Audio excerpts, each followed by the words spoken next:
Over in Canada, trouble is mounting for Mr. Teflon. I'm talking about Justin Trudeau. He has a way of slipping out of trouble, but this time his people want answers. They're disappointed with his handling of Canada, specifically how China meddled in Canadian elections. Some background first. Canada had intelligence that China tried to interfere in their elections, not once but twice, in 2019 and then again in 2021. But this information was never made public. The government knew about it, but they refused to act. In 2022, the intelligence got out. Several Canadian media houses published it. They accused China of trying to favor the Liberal Party. That's Justin Trudeau's group. You can see what it looks like.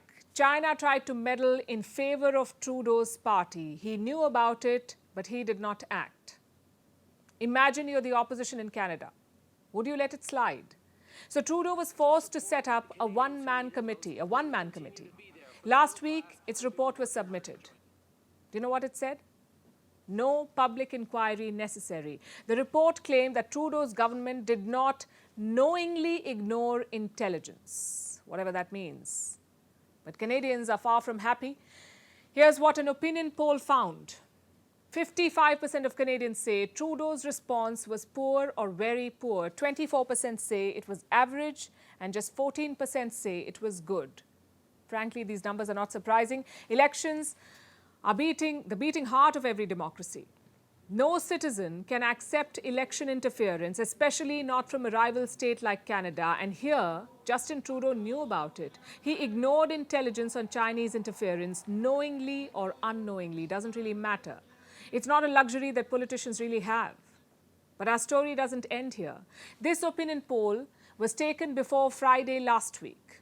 And since then, a lot has happened.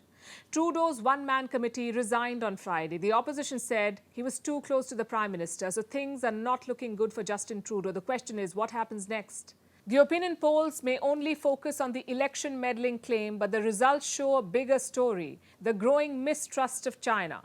Around 55% of Canadians want to decrease trade with China. Only 18% have a positive opinion of Beijing. What does that tell you? The average Canadian does not like China. But do they like India?